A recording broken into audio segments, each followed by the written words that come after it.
Combining form and function has always been my primary motive for building this car.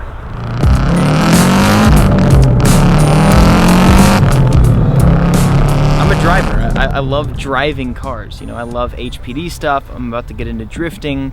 I love being able to drive cars. But a problem with that, and something that always collided, was, you know, I grew up loving kind of the art behind stance culture. I wanted to combine looks, but also make sure that I could drive it over a speed bump without any issues.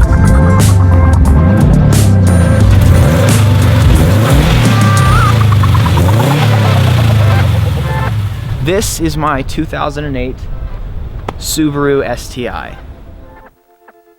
I've always loved and I've always appreciated the art behind the culture of stance. Even though personally for me, I don't enjoy not being able to drive my car really hard, but I do love just the effort that goes in. Like, it's truly, people don't realize it, but it's truly an art. You know, having your car, you know, fit the fenders, be flush with the fenders, and be flush with the actual body lines of the car. It's an important thing, and it's a very impressive aesthetic. If you can get it right, if you can do enough research, it's pretty awesome.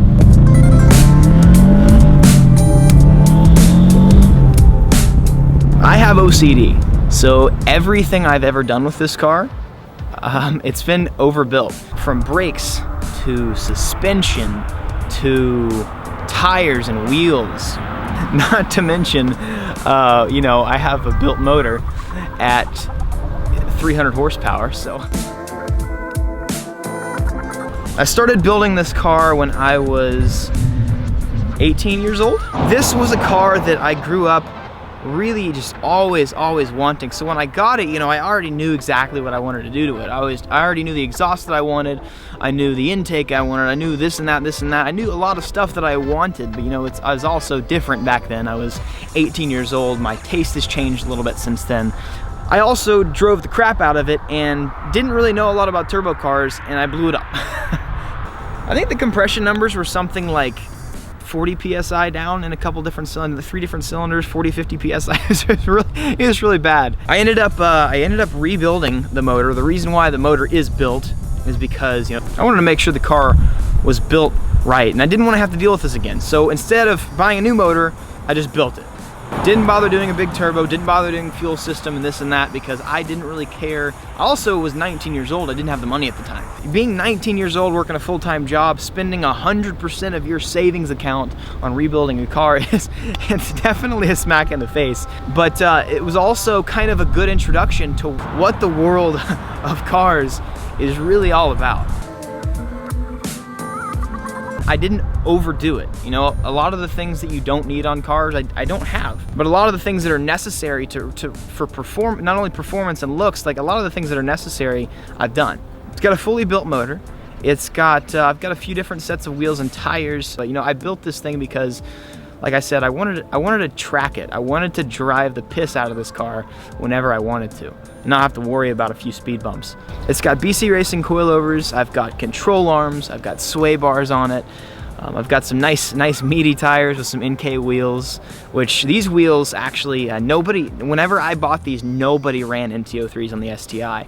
And it excited me. You know, since I've been little, I've always wanted to be different, and this was a good way of being able to do that. In fact, this whole car was a good way of being different and kind of diversifying myself from every other Subaru out there. You know, I didn't want to run mud flaps. I didn't want to do this and that. I didn't want to do an atmospheric blow-off valve. Like, I kept the stock bypass valve. I don't know. I was different the whole journey in building this car, and that's what I really now, looking back, I really appreciate that about this car. Didn't really touch much on the interior. You never changed the audio. You know, I was pretty happy with that. I've never really been an audio guy.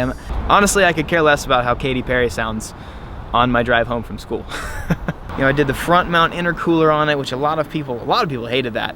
But you know, I was really meticulous also about the tune that the car had, and I remember just always being in contact with my tuner. Like I said, I have OCD, so I'm always like, any little blip, any little mistake in the tune, I always made sure I got that fixed. Bless the tuner's heart, he's probably fed up with me by now. But I think most importantly, not only did I strive to make sure function and form met in this car, I wanted the car to be simple. Now, even though loud is definitely me and my personality, I wanted this car to be simple. Like I want, like, that's why it has silver wheels, you know, that's why it doesn't have crazy aero on it.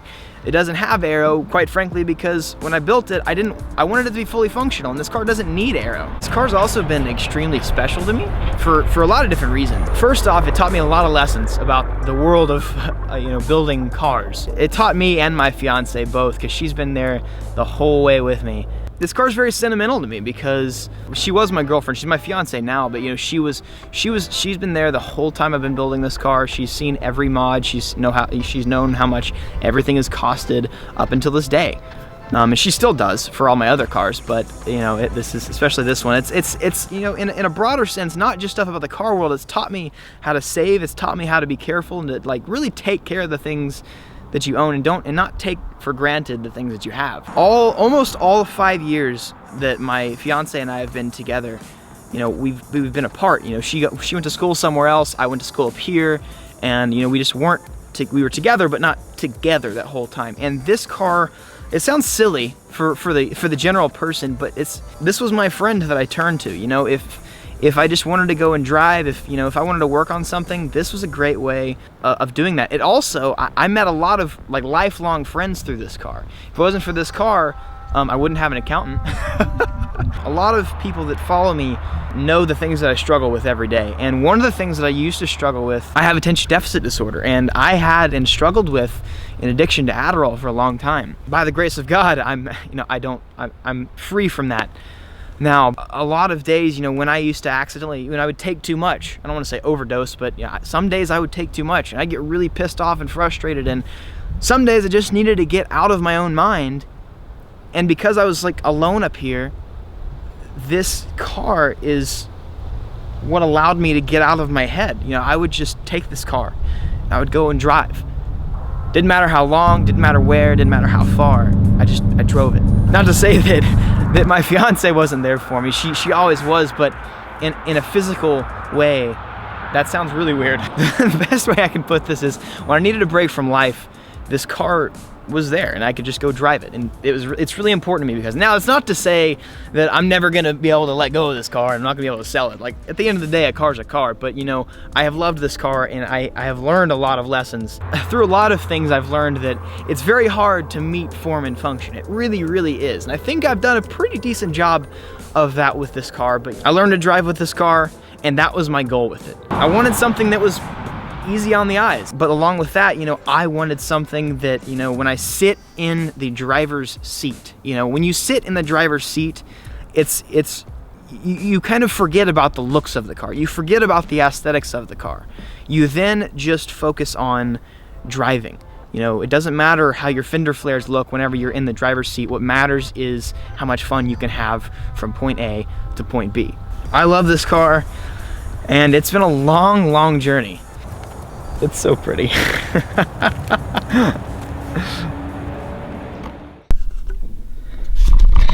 I'm sorry. I hate to kill the mood, but I hope you guys enjoyed that video. This is going to be the first of all the cars that I own. I want to start doing really cinematic, really cool videos like that. This is my first time ever doing something like that, something similar to that. So I hope you guys enjoyed that, and I do plan on doing something similar to all my cars. But let me tell you what, it was really weird talking to a rock. That was probably the most weirdest, like, I was being interviewed by nobody. But also, I want to touch on, I just want to let you guys know that I didn't make this video to like make some kind of propaganda for my Subaru. I know a lot of people are probably going to accuse me for that, but I'm not trying to do that like, 'cause I'm trying to sell the car or whatever. I did it because I truly wanted to give like a nice documentary for my car and talk about the build and what it means to me. For you guys, I would expect to see more for each car that I've done whenever it gets closer to being done. Like the Miata, it's not done at all really, but I will, especially on the SC, when it's getting close to being done, I'll be doing something similar to that. But I hope you guys enjoyed that. I really do, because that was a hard video to edit. Also lately, you know, the reason why I haven't been uploading a super ton, like some weeks I'll upload four times a week. I think this last week I uploaded twice. Like, I'm really focusing more on quality over quantity right now. So, you know, you might get 2 videos a week, but you better believe that it takes me 6 hours to edit that one video you get instead of, you know, the average 2 to 3, maybe 2 hour, 3 hour video. I don't know, I really want to give you this quality stuff. So I hope you enjoyed that. I want to thank you guys so much for watching. If you did enjoy it, please share it.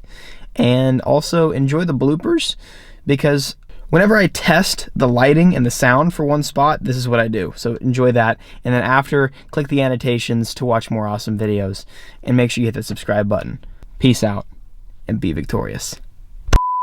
My name is Evan Shanks, and I poop my pants.